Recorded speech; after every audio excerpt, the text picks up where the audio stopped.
Once upon a time, there was a tiny country called Cornucopia, which had been ruled for centuries by a long line of fair-haired kings. The king at the time of which I write was called King Fred the Fearless. He'd announced the fearless bit himself on the morning of his coronation, partly because it sounded nice with Fred, but also because he'd once managed to catch and kill a wasp all by himself if you didn't count 5-foot men and the Boot Boy. King Fred the Fearless came to the throne on a huge wave of popularity. He had lovely yellow curls, fine sweeping moustaches, and looked magnificent in the tight breeches, velvet doublets and ruffled shirts that rich men wore at the time. Fred was said to be generous, smiled and waved whenever anyone caught sight of him, and looked awfully handsome in the portraits that were distributed throughout the kingdom to be hung in town halls. The people of Cornucopia were most happy with their new king, and many thought he'd end up being even better at the job than his father, Richard the Righteous, whose teeth, though nobody had liked to mention it at the time, were rather crooked. King Fred was secretly relieved to find out how easy it was to rule Cornucopia. In fact, the country seemed to run itself. Nearly everybody had lots of food, the merchants made pots of gold, and Fred's advisors took care of any little problem that arose.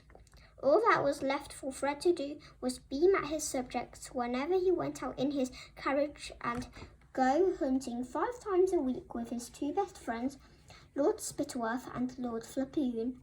Spittleworth and Flapoon had large estates of their own in the country, but they found it much cheaper and more amusing to live at the palace with the king, eating his food, hunting his stags, and making sure that the king didn't get too fond of any of the beautiful ladies at court. They had no wish to see Fred married, because a queen might spoil all their fun. For a time, Fred had seemed to rather like Lady Islander, who was as dark and beautiful as Fred was fair and handsome, but Spittleworth had persuaded Fred that she was far too serious and bookish for the country to love her as queen. Fred didn't know that the Lord Spittleworth had a grudge against Lady Islander. He'd once asked her to marry him, but she'd turned him down. Lord Spittleworth was very thin, cunning and clever. His friend Flapoon was ruddy-faced and so enormous that it required 6 men to heave him onto his massive chestnut horse.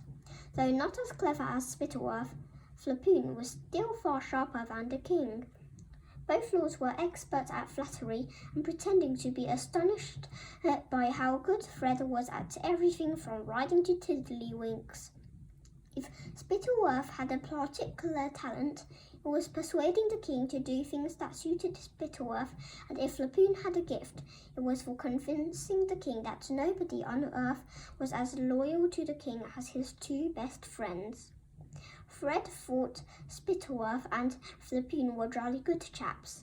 They urged him to hold fancy parties, elaborate picnics and sumptuous banquets because Cornucopia was famous far beyond its borders for its food. Each of its cities was known for a different kind, and each was of the very best in the world. The capital of Cornucopia, Chalksville, lay in the south of the country and was surrounded by acres of orchards, fields of shimmering golden wheat, and emerald green grass on which pure white dairy cows grazed. The cream, flour and fruit produced by the farmers here was then given to the exceptional bakers of Chalksville who made pastries. Think, if you please, of the most delicious cake or biscuit you have ever tasted. Well, let me tell you that they had been downright ashamed to serve that in Chalksville, unless a grown man's eyes filled with tears of pleasure as he bit into Chalksville pastry. It was deemed a failure and never made again. The bakery window of Chalksville were piled high with delicacies such as maidens' dreams, fairies' cradles, and most famous of all, hopes of heaven, which were so exquisitely, painfully delicious that they were saved for special occasions, and everybody cried for joy as they ate them.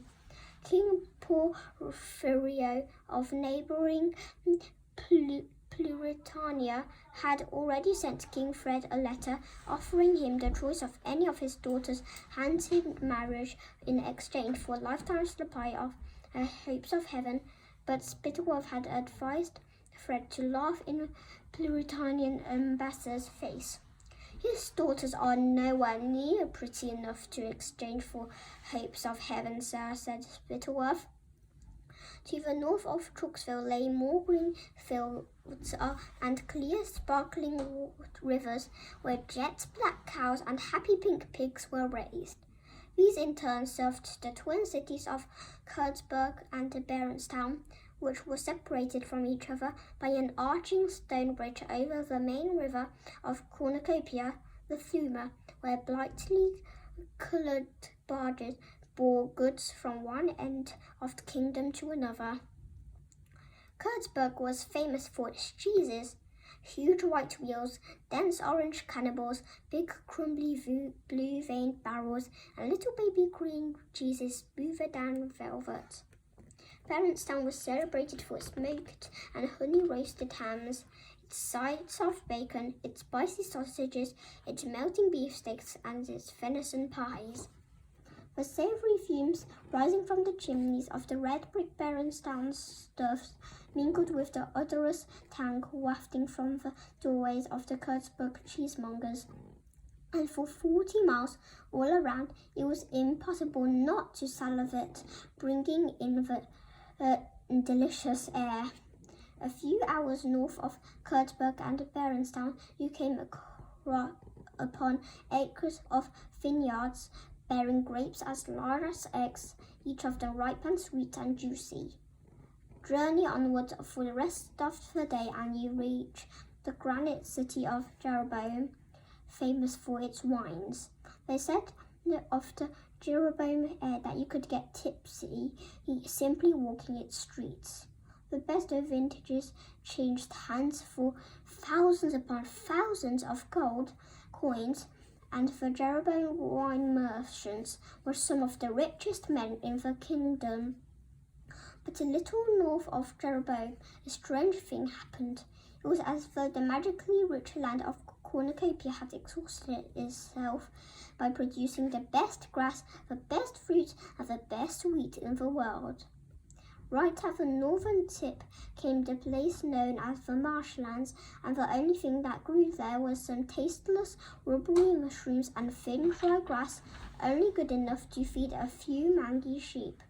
The marshlanders who tended the sheep didn't have the sleek, well-rounded, well-dressed appearance of the citizens of Jeroboam, Berenstown, Kurtzburg, or Chalksville. They were gaunt and ragged. Their poorly nourished sheep never fetched very good prices, either in Cornucopia or abroad, so very few marshlanders ever got to taste the delights of Cornucopian wine, cheese, beef, or pastries. The most common dish in the marshlands was a greasy mutton broth made of those sheep who were too old to settle.